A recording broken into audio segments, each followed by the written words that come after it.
Reka mbasuhuze kandi mbahe ikaze bakunzi bacu mudukurikira umunsi ku munsi kubukene uko bwije.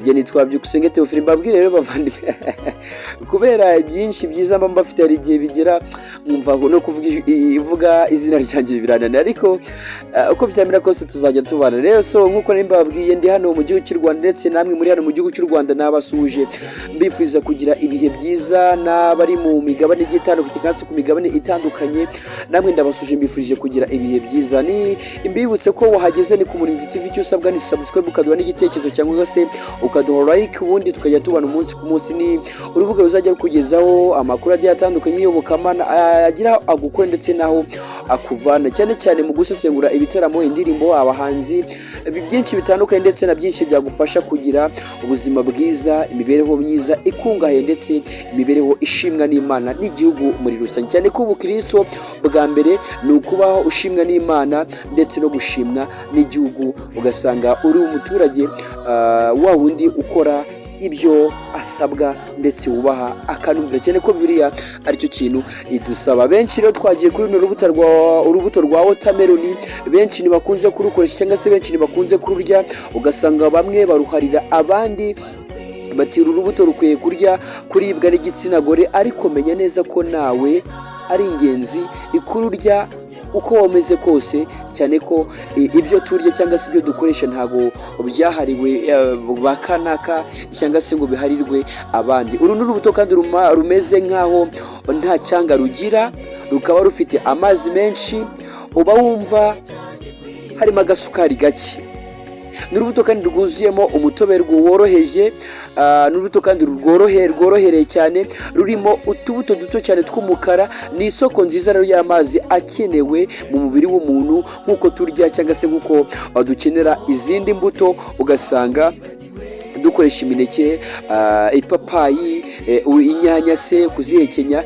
Niko rero natwe dukeneye, niko twese dukeneye izi mbuto cyangwa se urubuto rwa watermelon. Urubuto kandi ruribwa baruhekenya, aho urya icyo gice gisa nkaho gitukura. Ushobora kandi no kugikoramo umutobe ukaba ari wo unywa, ndetse uyu mutobe bakavuga ko ufasha mu kurwanya inyota, ya nyota ikabije. Rero murumva mu gihe uri ku rugendo ugira inyota ikabije cyangwa se inyota cyane, ni byiza ko wafata uyu mutobe wa watermelon ukaba wawukoresha ukawunywa, ibyiza bikagenda neza, ndetse umubiri wawe ugakomeza ugakora neza. Watermelon kandi wayisangamo intungamubiri zinyuranye cyane, imyunyungugu ndetse na vitamini zitandukanye. Twavugamo nka vitamini A, vitamini B ya mbere, vitamini B ya gatatu, vitamini B ya gatandatu, ndetse na C, calcium, magnesium, fibre ndetse na potassium, ndetse n'izindi zitandukanye. Akamaro ka watermelon rero ku buzima ni kenshi cyane,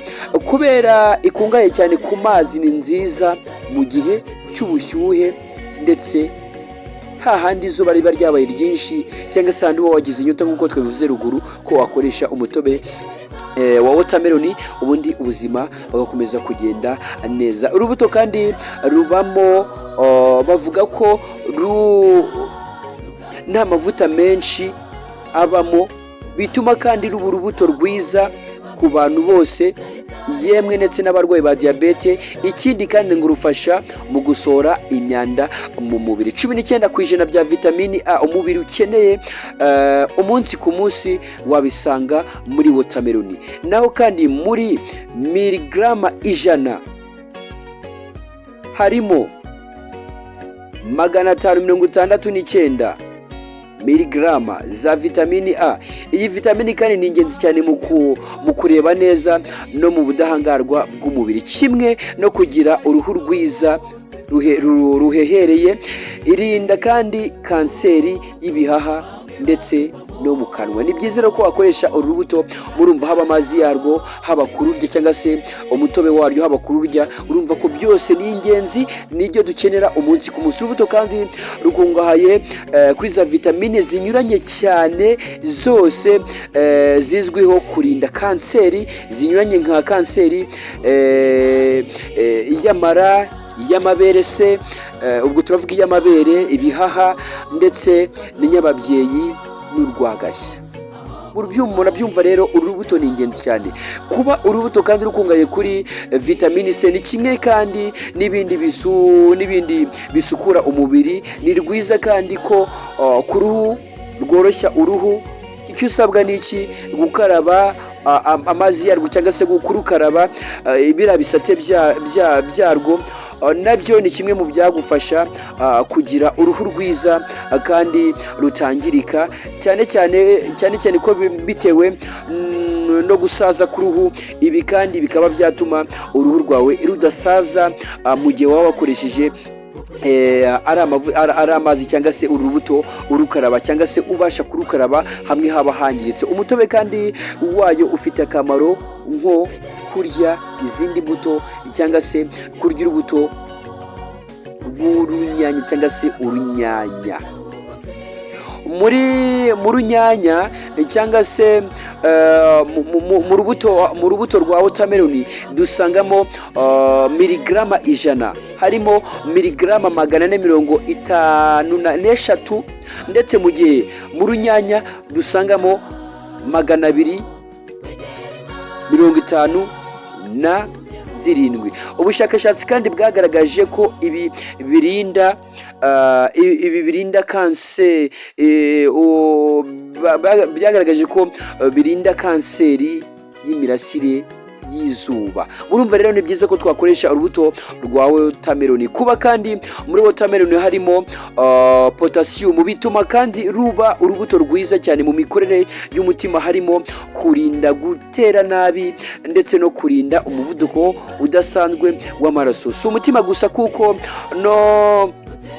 binafasha mu gusukura impyiko, bikagabanya aside izwiho gutera indwara zigiye zitandukanye mu mubiri. Kuyirya kandi bituma unyara kenshi cyane, aribyo bifasha impyiko gusohora imyanda ndetse umubiri cyangwa se impyiko zigakomeza gukora neza. Ku bagabo kandi ko kurya watermelon ndetse ni ingenzi cyane kuko bibafasha kurwanya uburemba, kuba yongera ubushake bwo gutera akabariro ndetse n'ubushake bwo gutinda mu gikorwa cyo gutera akabariro. Mutwihanganire mwebwe mudureka tubikore cyangwa se tubivuge nk'uko biri kuvugika kandi ndetse mwese murabizi.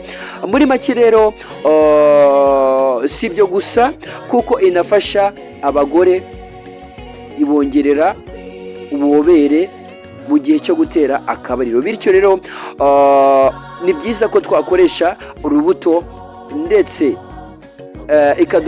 watermelon ikadufasha kongera kuzamura byinshi byatuma tubaho neza. Tuzasangamo kandi vitamini B ya mbere na B ya gatandatu, vitamini C n'izindi zigiye zitandukanye.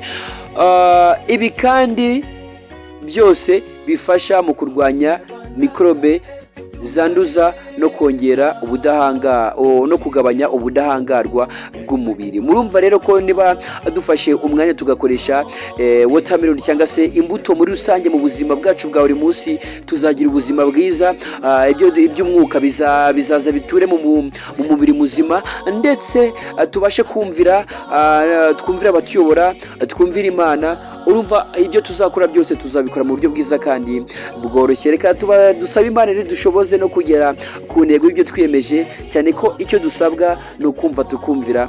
Banyarwanda barumwe mudukurikiye, njye nitwa Theophile Byukusenge. Reka nizere ko tumeze neza.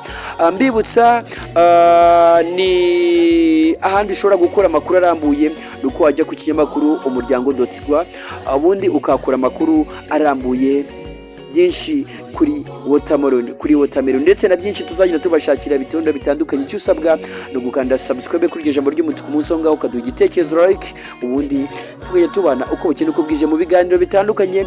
Tubibutse ibiganiro bizajya bigaruka ku bitaramo byabaye, cyane ko kuri tariki nyine aho hari igitaramo cya korali nyinshi, harimo ambassadors, ababimbuzi, ndetse iki gitaramo kikazabera hariya mu Bibare. Ni ukuvuga ngo rero niba nawe ukunda ibitaramo, nuko wazahurira, nuko twazahurira muri iki gitaramo, ubundi ukirebera ibyiza byo gushima, ibyiza byo guhimbaza Imana binyuze mu ndirimbo. Tuzabane twese, ucikwe ciao ndagukunda cyane, njye nitwa Theophile nk'uko ntahwema kugenda mbibabwira.